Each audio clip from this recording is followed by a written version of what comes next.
So what do highly selective colleges look for? What are they looking for? Claudia, I'm going to throw it to you. Well, thank you. So having spent a whole career on the highly selective side, I want to talk a little bit about the holistic application process. This is the way in which highly selective schools are evaluating and reviewing your application in this process. And so usually what is the main course, what I would like to say is the turkey to your Thanksgiving dinner are your academics, your transcript, and your test scores, okay? So you can't come to Thanksgiving without that turkey, and for those of you who are vegetarian, tofurkeys, but you need to be able to present that main platter to even be seated at the table, okay? So in terms of the other variables that are part of this process, there are many sides to this course, okay? Some of you are gonna have a phenomenal resume. Some of you are gonna have really great essays. Part of this may also include major or demonstrated interest, but it's the entire meal together and how it presents itself, the cranberry sauce, in my case, tamales are a side in our family. It's all those extra pieces that makes it the meal. And that's how colleges are really looking at your application, is seeing how all of these different pieces come together. So when we're looking at your application and we're honing in on specific areas, we are looking through a lens to understand what is motivating you, what's bringing you to this particular table. And so when we're looking at these things as admissions professionals, some of the things that come right up to mind are things like intellectual curiosity. And what you're seeing in this diagram is that it's not just one piece, it's common good, it's fit to major, and the interaction of those different pieces coming together that can present itself in a really great way for the institution. Intellectual curiosity is just the first step, but the other pieces matter quite a bit. So what's making this strong academic profile? Okay, so first and foremost, as I said before, grades and scores are definitely part of the evaluation process. You need to be taking the most rigorous courses available and succeeding in those courses, because everyone else who is applying to these highly selective institutions are doing that as well. They're trying to be well prepared for these types of institutions. So they are also taking these different courses that are preparing them. So it means if you have a performance issue in a particular area that you're not as strong at. So for example, if you're an engineering or STEM student who may struggle a little bit with English, or if you're really strong humanities students who does well in English and foreign language, but you struggle a little bit in math, that's okay. But by and large, your performance overall has to be strong.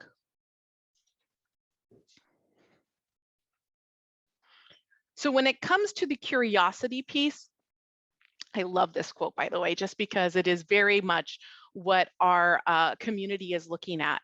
It's really about authentic curiosity. What are you genuinely interested in? And I can tell you from experience, you can really tell the difference between people who are simply checking a box and people who are truly engaged with the work that they are doing. Okay, and that makes a significant difference in the application because it impacts the types of activities that you're willing to get involved with and how you're willing to stretch yourself in terms of involvement. So when we start talking about common good, I think this is sort of, I think a lot of people are like, what does that really mean? And I usually ask students to think about, like, how do you think about the community around you? You know, what problems or challenges are you seeing in the community around you? And what are you doing to be engaged with the problem solving of that? Colleges and universities are truly in tune with this particular piece, and you'll often see it reflected in either their mission or their vision statements for the college or university. So they're wanting to involve students who are wanting to get into what is happening in the world around them. And I would add that the common good is something that we've really seen shift during COVID.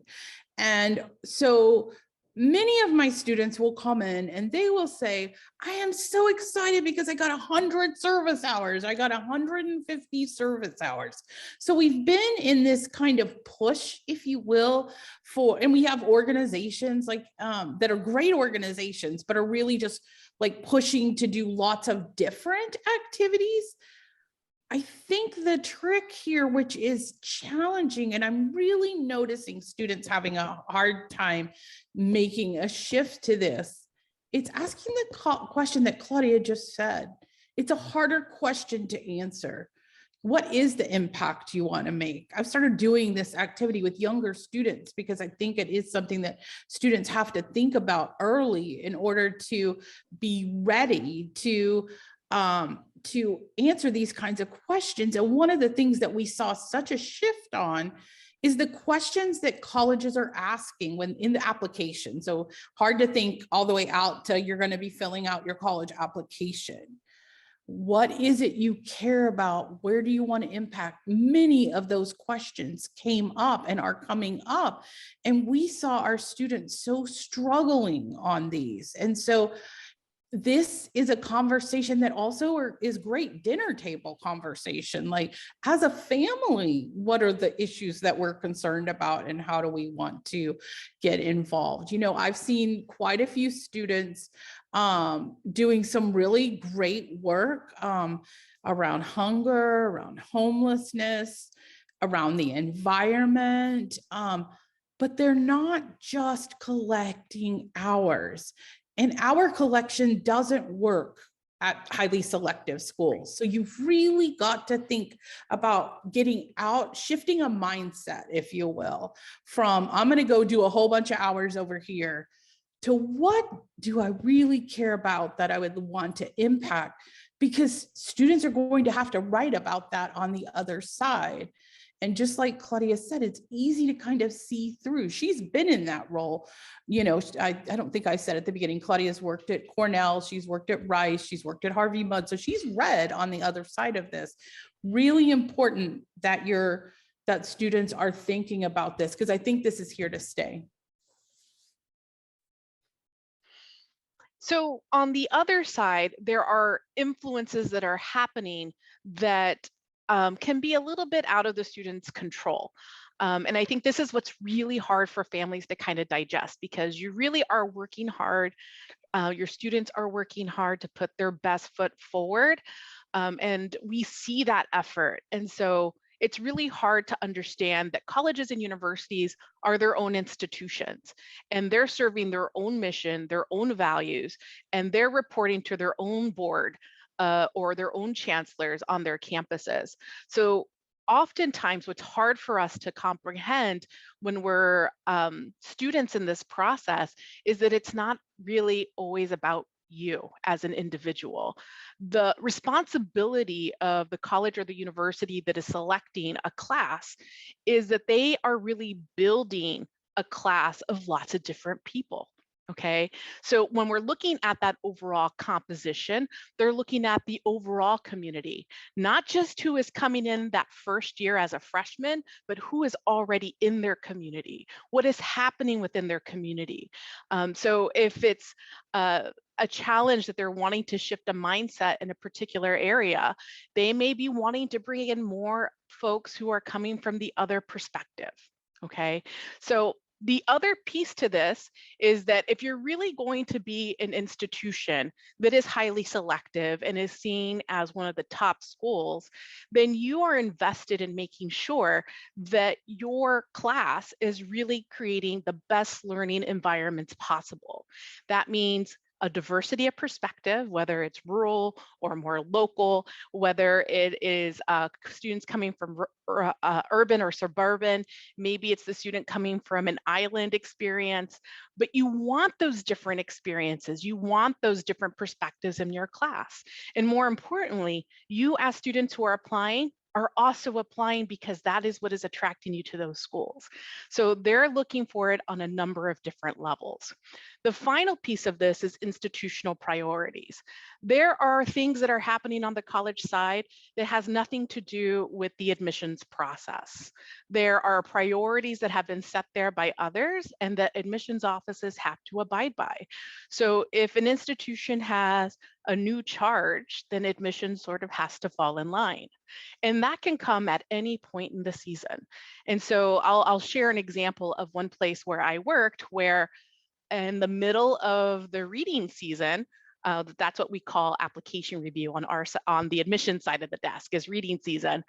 There was a charge to take more students from Saudi Arabia because the kingdom had made a very large donation to the institution.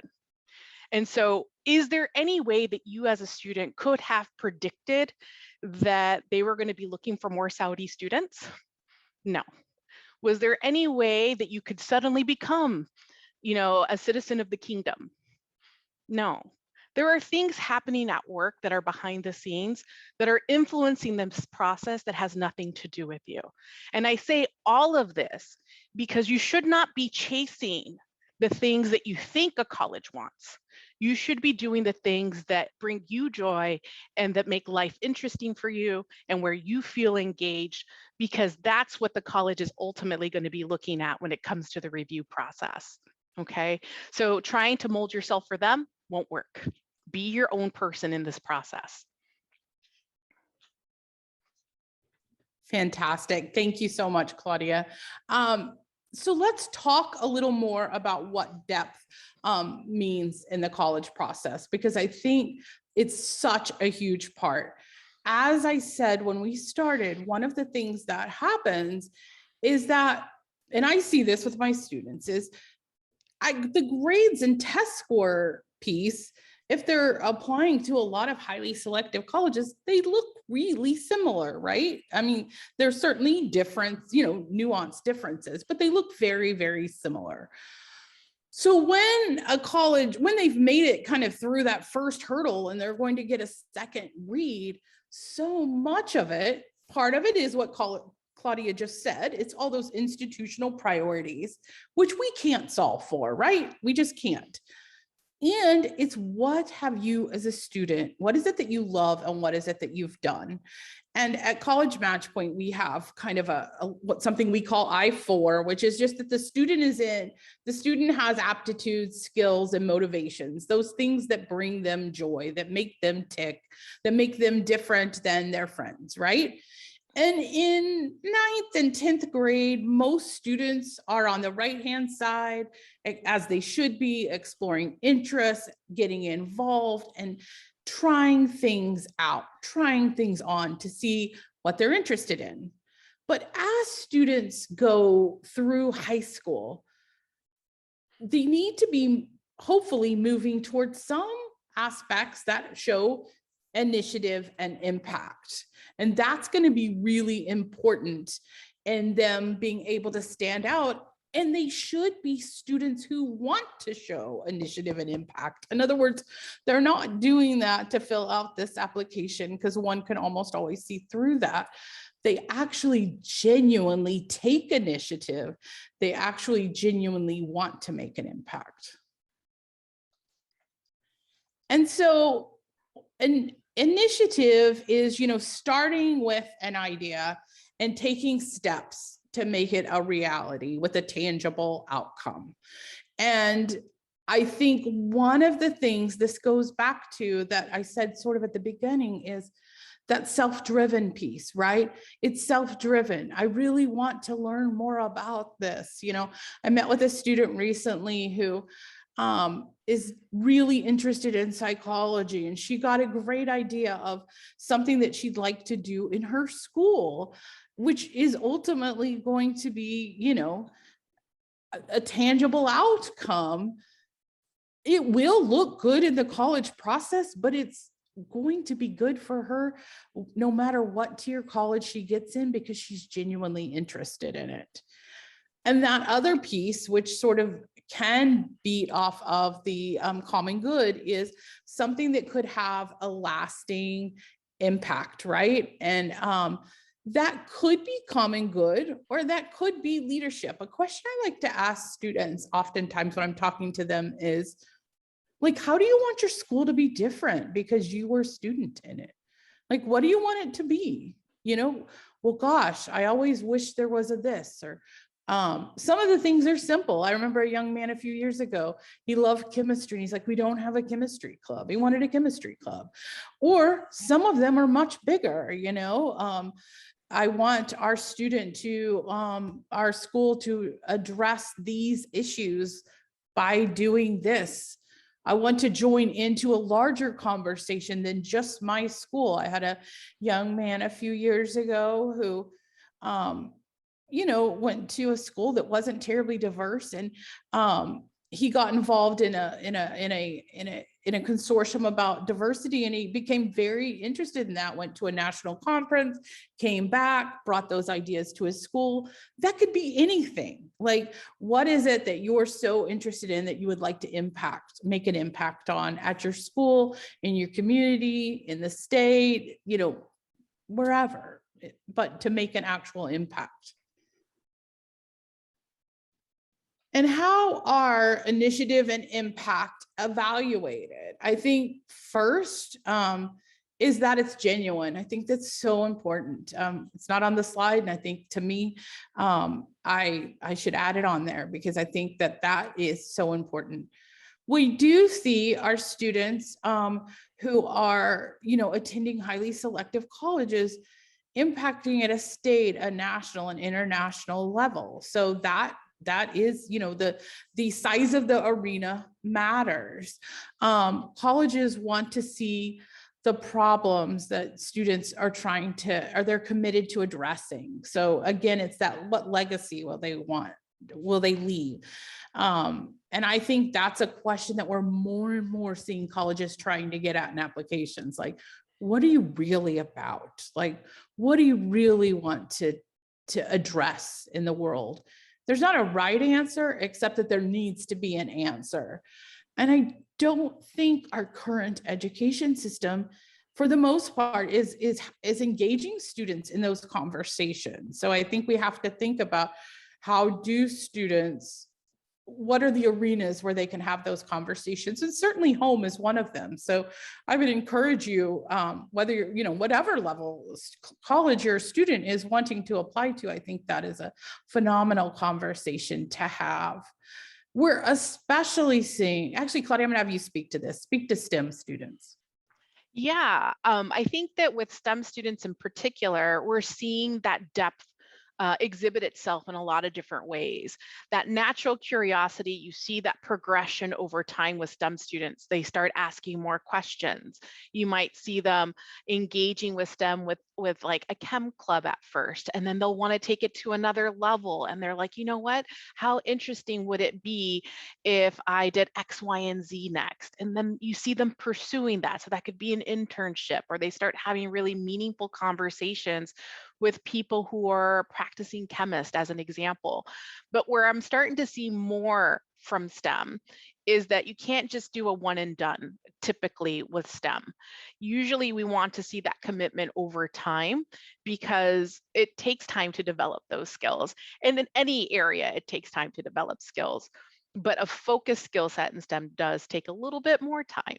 I also think that research is a huge piece to that. We're seeing more students engage with research, meaningful research. So some students are starting research as early as grades 10 and 11, because they're really wanting to have an understanding of, like, how do I ask questions and how do I get answers to that questions? If I'm curious about this, what is the process to investigate that? And I think some students do it on their own. I think an AP research class is a really great introduction to that, although I'm well aware that not all schools offer that class. So it's more about, how are we allowing students, or how is your student in particular asking those questions to really investigate them to a deep level? And I do want to address one thing in particular with all of this, because I'm seeing some discussion on the Q&A, and that is that this is not about having 8 million different activities on your resume or on your application. I'm not trying to overextend students. You should really be engaged with the things that you enjoy.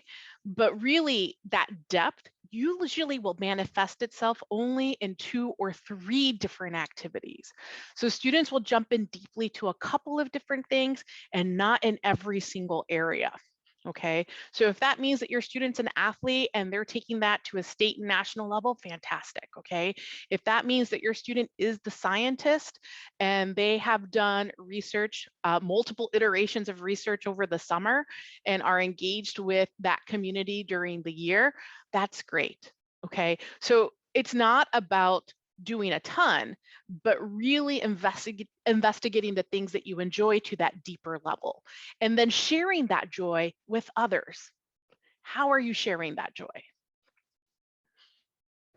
Right. And I would say that one of the things that has become really important in the admissions process is that as students are doing these multi-year engagements, which is what we're seeing, then what is the artifact that they're holding it in is a really important piece that to think about. Like, are they going to, if they're a STEM student, do they have a GitHub? Do they have a portfolio?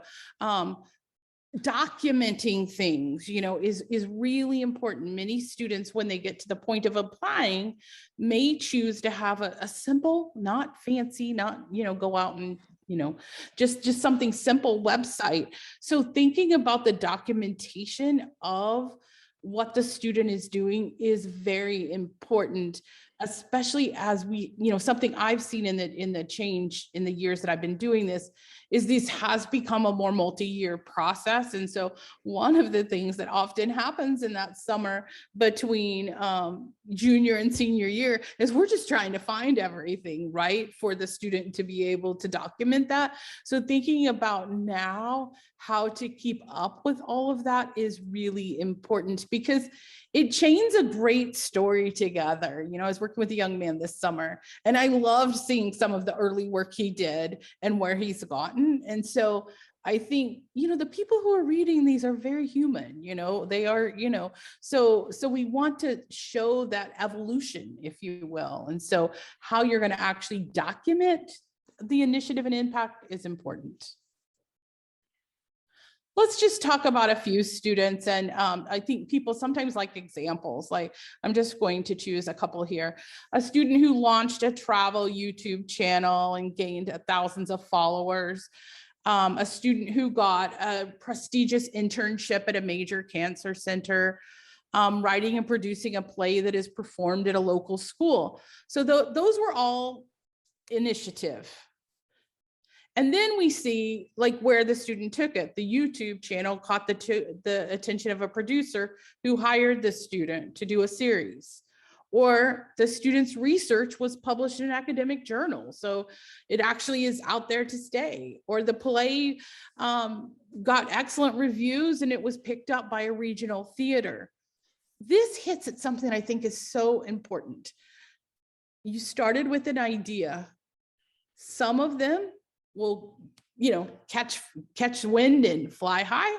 And some of them, the student will decide they're not excited about them, or they just will never kind of get going. And as someone who works alongside students over many years, what I see is we don't know always which ones are going to catch flight and which ones aren't. I can rarely predict that when I'm helping a student think through things that they're interested in that they might want to pursue. And so I think that's an important piece, because I'm telling you the end of the story, right? But it doesn't necessarily mean that your first thing out the gate is going to be that. Or maybe it will be, we don't know, I had a young woman who hated exercise, never really had been an athlete, and she took up rowing because she didn't want to take PE, only to find out that she was a phenomenal rower and is now rowing for a top college in the country. She didn't think she was doing that when she signed up for rowing. So there's both planning that's involved in this, and there's some willingness to let things unfold. What we know doesn't work is not doing anything, right? So I think as parents and as people who walk aside students, That's a tricky little dance there to allow that space to happen.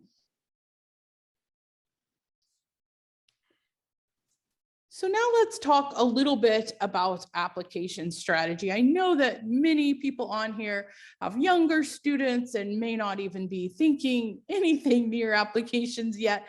And yet the reason that we include this in here is to frame where this is going in the college process. That's not to say it's the whole reason we're doing it. A few questions that I think you need to ask yourself. If you have, you're still in our webinar and you're like, I want to go for it. Have I taken the most rigorous courses? And so let's talk about the different kind of courses for a minute. We're in the Austin area. I know some of you are from all over the country, but if your school offers IB, that is typically considered the most rigorous curriculum that a student can take. Many schools start with AP. That at those schools would be the most rigorous coursework that a student can take. Dual credit on-ramps, things like that, are more rigorous than a regular course, but do not have that same level of rigor as APs or IB. So that's really important to know. Now, understand that everyone is going to be evaluated in the context of their high school. So if your high school doesn't offer AP classes or it doesn't offer the most rigorous courses, then you're not expected to take them. But in general, the students who are going for the most selective schools, where especially in the big public schools, that's going to be an important factor, is taking the most rigorous courses in most subjects. Now, many high schools don't rank, but you can usually kind of get a feel of where your student is.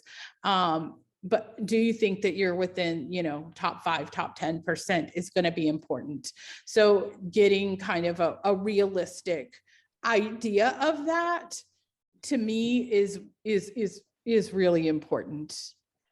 Looking at the depth of your resume, of the things that you've done for initiative and impact.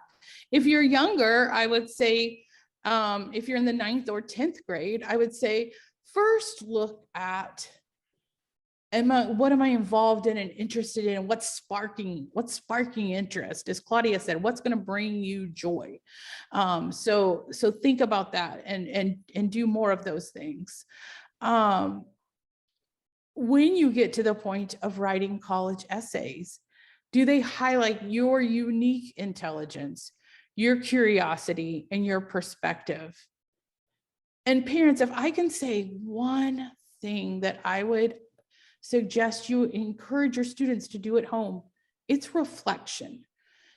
Our students have such a difficult time with the college writing process, not because they can't write, but because it's difficult for our kids to reflect. And I don't think they're getting that opportunity. So, and the college admission essay process is moving more and more to deep reflection. One of the things that we've started doing with our students is after they do an activity, we have them write it, even if they're like, just to get them practicing, sort of like a muscle they're working, right?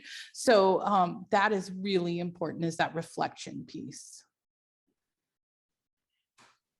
Essays are, puzzle pieces. I think that many students who kind of are excited about applying to highly selective schools don't always understand what that means for their college application process.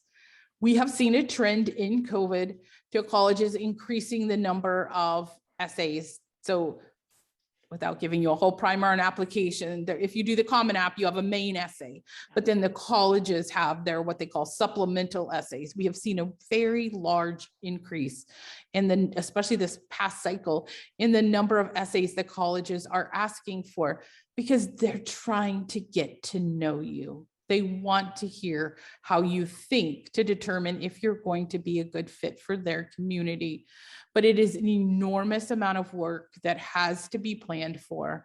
And the student has to be willing to take some risks there, to show some vulnerability, and hopefully to have already had experiences that will give them places to, things to write about that show their reflection.